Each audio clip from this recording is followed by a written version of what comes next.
నా పేరు కక్కిరేని ప్రియాంక. మాది గ్రామం దుబ్బాక, మండలం రామన్నపేట. నేను హైదరాబాద్లో ఉంటాను. నేను హైదరాబాద్లో పనిచేస్తున్నప్పుడు ఇక్కడ కల్వకుర్తిలో ఎలికల్ అనే ఊరిలో నుంచి మధు హైదరాబాద్కి రావడం జరిగింది. నేను ఒకటే కంపెనీలో పనిచేసాము. అక్కడ ఇద్దరం ప్రేమించుకొని పెళ్లి చేసుకున్నాం. మీ అమ్మ నాన్నలు పిలుచుకొని రా మాట్లాడదాము అని అంటే నాకు ఎవ్వరు లేరు అనుకొని వచ్చిన నేను.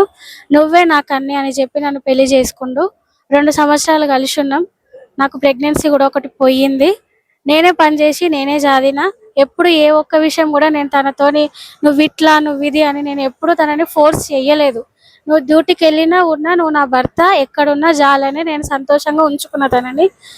ఒక చిన్న గొడవ వల్ల వాళ్ళ మధ్యలో ఉన్న ఒక అన్నకి ఇట్లా చేస్తుండు. వాళ్ళ అమ్మ నాన్నకి ఫోన్ చేసి మంచిగా ఉండమని చెప్పు, ఏదో ఒక పెళ్లి అయితే బ్యాడ్ వర్డ్స్ యూజ్ చేసేసరికి కోపంలో ఇక సరే మీ కొడుకుని మీరు తీసుకొని పోరే అన్నాము. అడ్రస్ చెప్పమంటే కూడా మేము అడ్రస్ ఏం చెప్పలేదు. చెప్పకపోయేసరికి 3 నెలల తర్వాతకి ఆయనంతలో ఆయనే పని చేసే దగ్గర కూకట్పల్లిలో లుల్లు మాల్లో చేసేటోడు పిలిపించుకొని వదిలేసి వచ్చేసిండు. నన్ను 3 years అవుతుంది వచ్చేసి. కాంటాక్ట్ లో కూడా ఉంటుండు. ఎప్పుడు అడిగినా వస్తా వస్తా అంటుండు. నేను వచ్చిన ప్రతిసారి ఆయన హైదరాబాద్కి వచ్చేది, నేను కల్వకుర్తికి వచ్చేదాన్ని. అడిగిన ప్రతిసారి వస్తా అని అన్నాడు, కానీ నాకు ఇంకో పెళ్ళి అయ్యిందని నాకేం తెలీదు.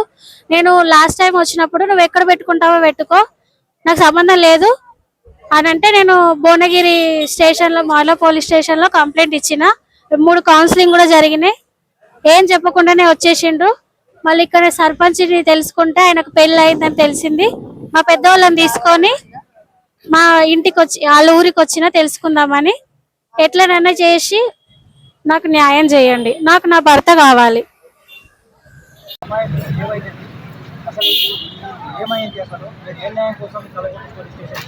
అమ్మాయి మా అన్నకు కూతురు సార్. ఈ అమ్మాయిని అబ్బాయి కలవకుంటే డౌన్ అబ్బాయి వెంకన్న అబ్బాయి ఈ అమ్మాయి లవ్ మ్యారేజ్ చేసుకుని కాలంగా 2 years చేసి ఇప్పుడు మా ఇంటి దగ్గర పనులు చెప్పేసి అబ్బాయి ఇక్కడ వచ్చి 2 years రావట్లేదు. అమ్మాయిని ఫోన్ చేసి మాట్లాడుతున్నాడు, వస్తున్నా అని చెప్తున్నా అడుగుతుంటే ఇక్కడికి ఎంత ఫోన్ చేసినా వస్తున్నా అని చెప్తున్నాను, కానీ మా ఇంటికి రావట్లేదు. ఇక్కడ విషయం ఏదో తెలుసుకున్నామని మేము వాళ్ళ ఇంటికి వెళ్తే అబ్బాయికి ఆల్రెడీ 2nd మ్యారేజ్ చేసుకున్నాడు, ఒక పాప పుట్టింది. ఇప్పుడు మా బిడ్డకు ఏం న్యాయం చేస్తారో చేయండి. మీరు ఏం న్యాయం కొడుతున్నారు సార్? అమ్మాయికి ఇప్పుడు ఆయనకు 2వ పెళ్లి అయింది కదా, ఇప్పుడు ప్రధానంగా ఈమె మీ కూతురికి ఏం న్యాయం కొడుతున్నారు? మా దగ్గర ఇక్కడ ఉంచాలనుకుంటున్నా, లేకపోతే మీరు ఏం న్యాయం? మేము ఇక్కడ ఆ పాపని ఉంచుదామని అనుకుంటున్నాం. ఇక్కడ ఉన్నారు స్టేషన్ పరిధిలో, కానీ ఇక్కడ మాకు ఏ న్యాయమైనా ఎంత దూరమైనా కోర్టు కానీ ఇక్కడికైనా ఎంత మంది న్యాయం జరిగేంత వరకు వాళ్ళు మీరు ఏం చేసుకుంటూ చేసుకోండి, మీకు మేము భయపడము, మీరేం చేసినా మాకు ఓకే అన్నట్టు. దీనిపైన మరి కలకుర్తి వాటర్ తరఫున మేము కూడా మరి ఒక అమ్మాయికి న్యాయం జరిగే విధంగా దీన్ని ఏంటైనా మేము తీసుకుపోతాం. ఈ అమ్మాయికి న్యాయం జరిగే వరకు మేము కలకుర్తి ఎలక్ట్రానిక్ మీడియా తరఫున మీకు హామీ ఇస్తున్నాం.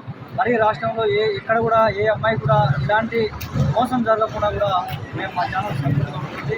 మరి ఎల్లప్పుడు కూడా మా పేద ప్రజలైన బీసీ కోసం పనిచేస్తుంది కాబట్టి మేము ఈ అమ్మాయికి న్యాయం జరిగే వరకు కూడా వీళ్ళకు అండగా ఉంటామని తెలియజేస్తున్నాం. కల్వకుర్తి వార్తలు ప్లీజ్ సబ్స్క్రైబ్. నా పేరు షేక్ ఇజాజ్, కల్వకుర్తి మున్సిపల్ కౌన్సిలర్, అక్షయ హాస్పిటల్ మేనేజింగ్ డైరెక్టర్. నిజాన్ని, నిర్భయాన్ని ప్రజల మధ్యలోకి తీసుకొచ్చే కల్వకుర్తి వార్తలను అందరూ సబ్స్క్రైబ్ చేసుకోండి.